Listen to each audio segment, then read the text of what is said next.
Hi, this is David McCann for Elementor 360. Welcome to another 360 tutorial.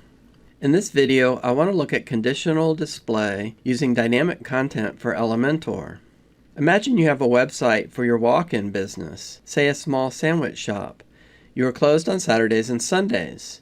You could have someone update the website each Friday evening to show a message about being closed, and then again on Monday morning to change it back to show that you're open. But that would be a lot of work and people might forget. Another option would be to use a conditional display that only showed the message about being closed on Saturdays and Sundays. Doesn't that sound a lot simpler?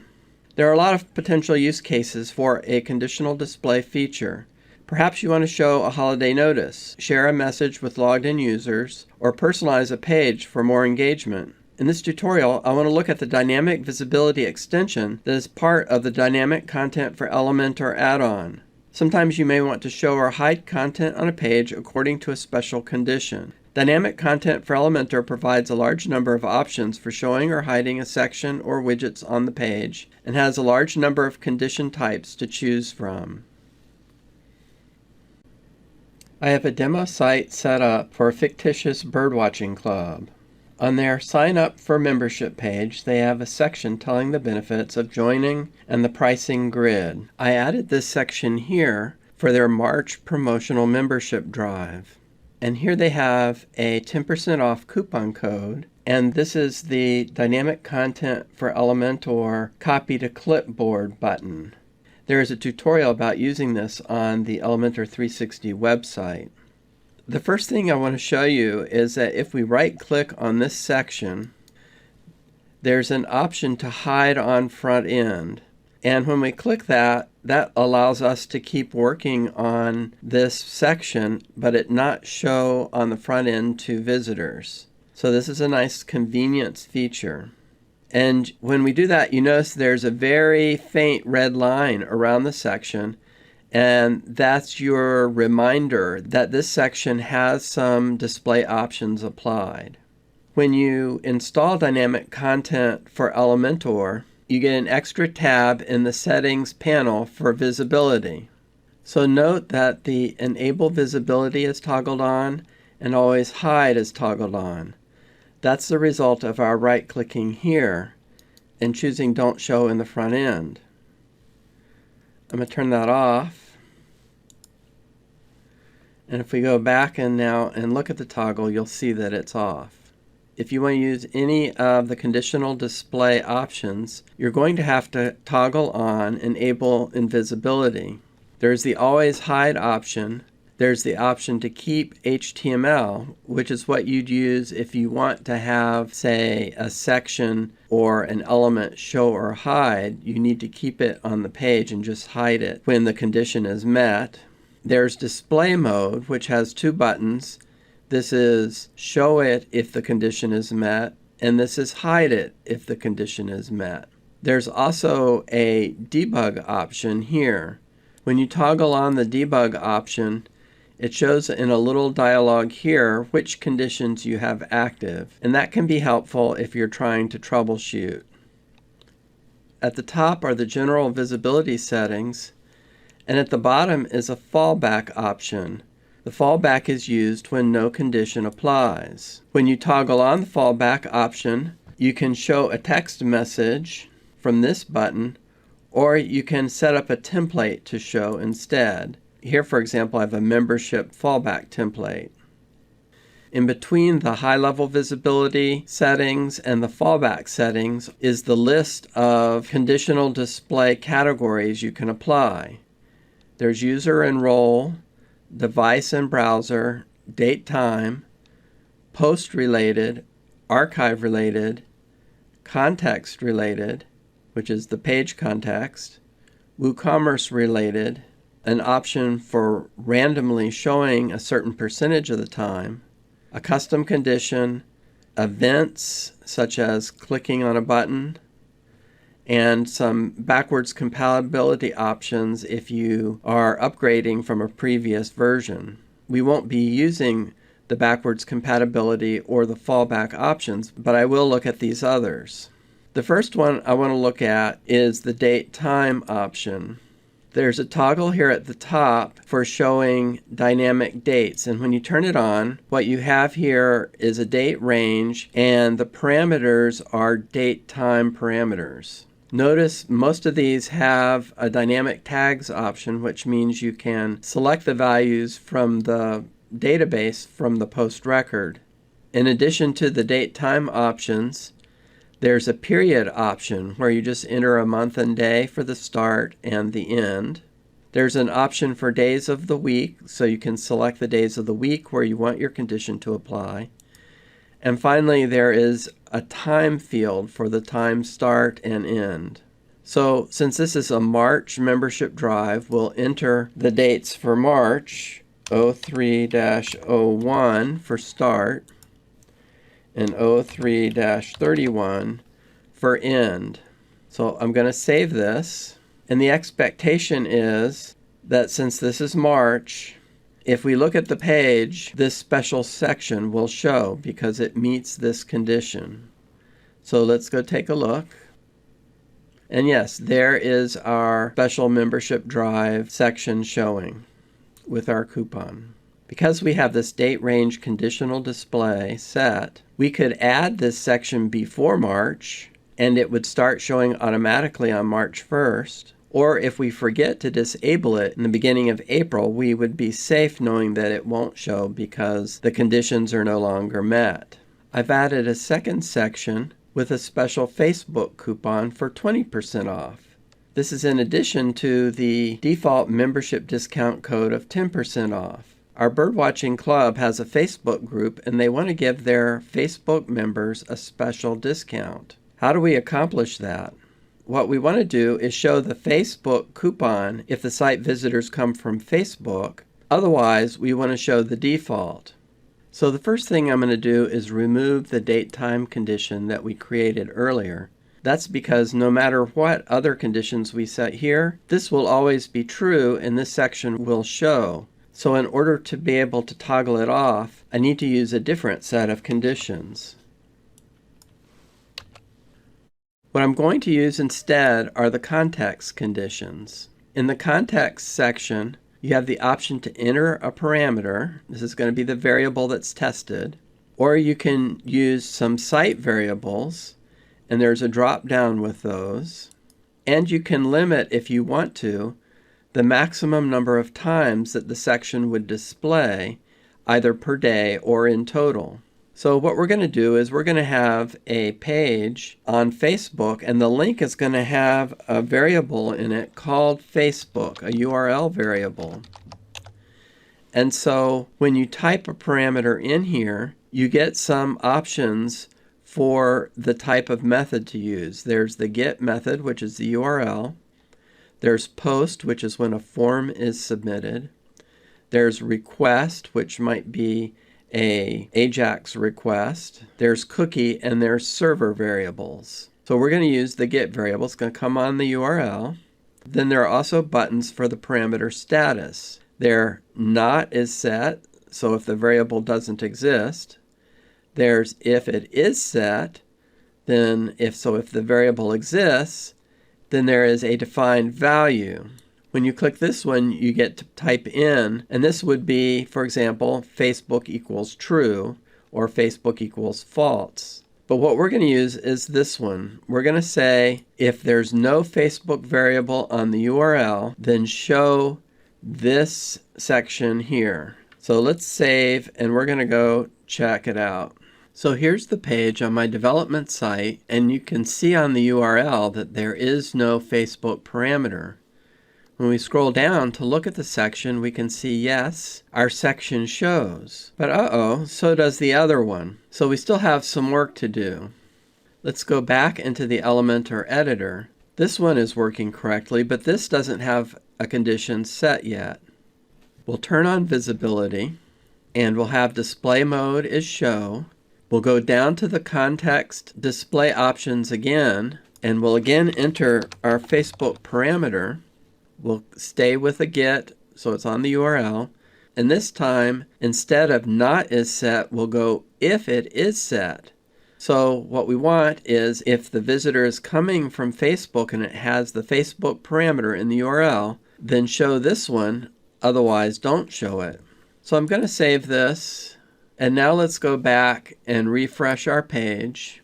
We can see that without a Facebook parameter on the URL, our default membership option is showing. Now let's add the parameter Facebook to the URL and take a look at the result. Now our Facebook coupon shows, but our default coupon does not. So our dynamic display condition has been successfully applied. Another set of conditions you can use for conditional display are the user enroll conditions. In this area, you have a select box where you can choose from the list of user roles defined for the site. You can select individual users. You can choose from user capabilities, or you can use a field from the user profile. You can set the condition based on the visitor's remote IP or from the referrer in the browser. When you use referrer, you enter a domain name here.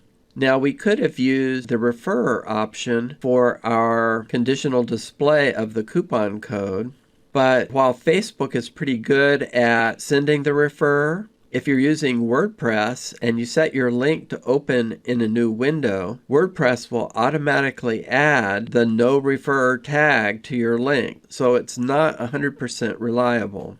It depends on the website where you're coming from and how you've set up your links.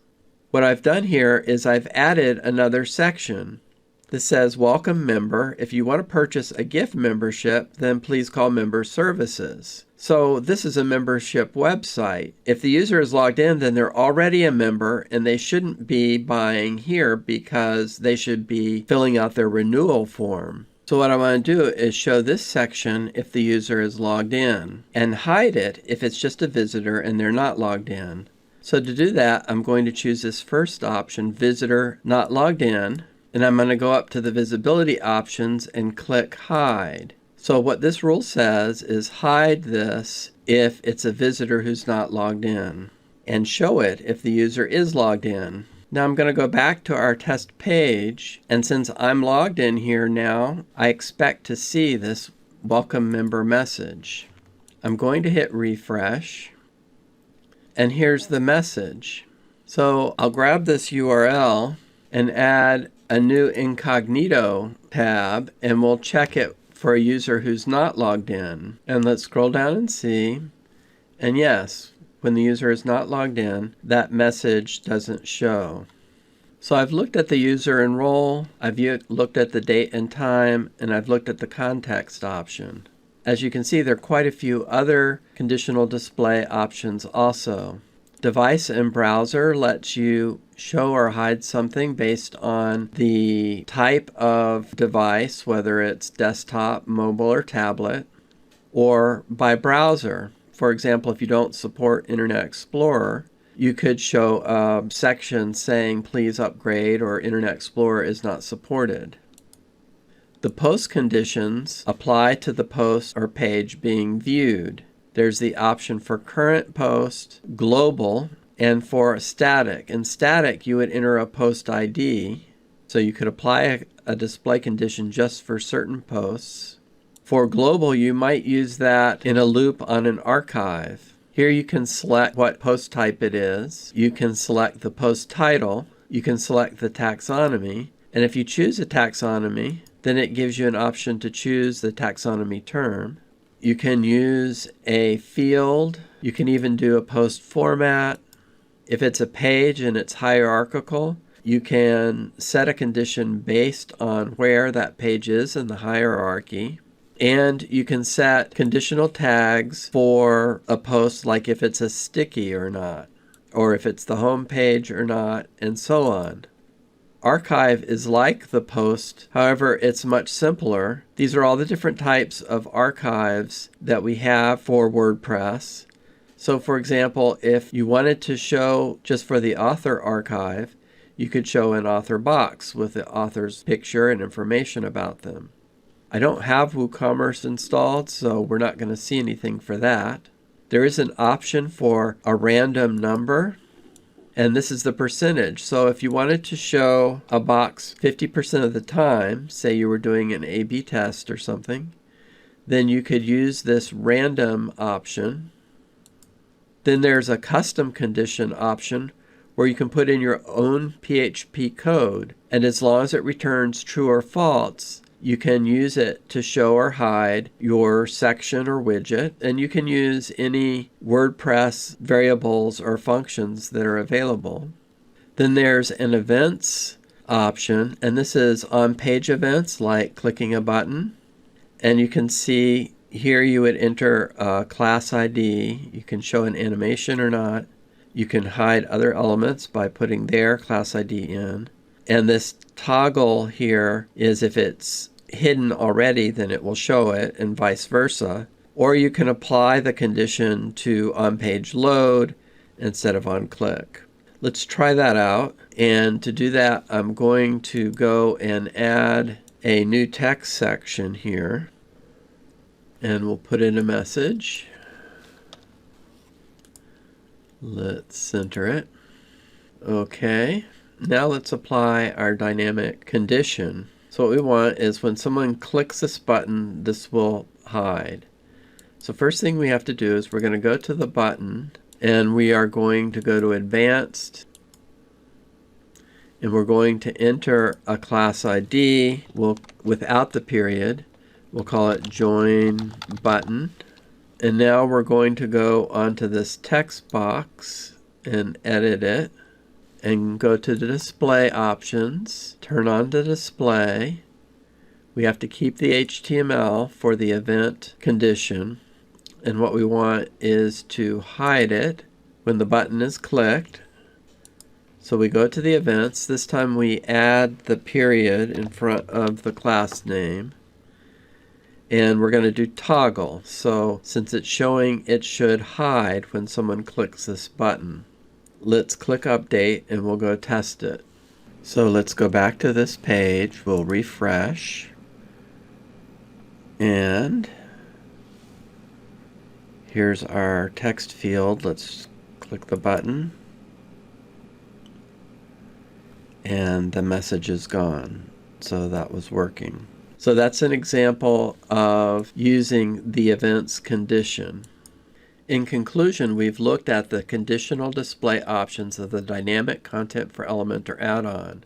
We've looked at several examples as well as an overview of the full list. In many cases, the options are pretty straightforward and easy to figure out. There are a few where documentation help is needed, and I found that the documentation on the Dynamic Content for Elementor website is improving. But there are still a few gaps. The conditional display features would be useful for marketing personalization. When, for example, someone signs up for your email list and you pass their name on the URL to the thank you page, Dynamic Content for Elementor would make it easy to customize the thank you message and show their name. Similarly, these display options are golden for membership sites where you may want to hide or show content based on a membership condition. There are a few plugins in the WordPress plugin directory that add conditional display options for Elementor. There are also a couple of Elementor add-on packs that add display conditions. However, it's fair to say that Dynamic Content for Elementor's options are 2, 3, or more times more extensive than any other Elementor solution available. The wide range of display options reflects the developer's thorough knowledge of WordPress and the different types of variables and conditions that might be useful. Dynamic display conditions are a very strong part of the Dynamic Content for Elementor suite of features, and most everyone would find them useful. The full-text version of this tutorial is available on the Elementor 360 website, where there are also other tutorials and resources available. I hope you found this video useful. Thank you for watching.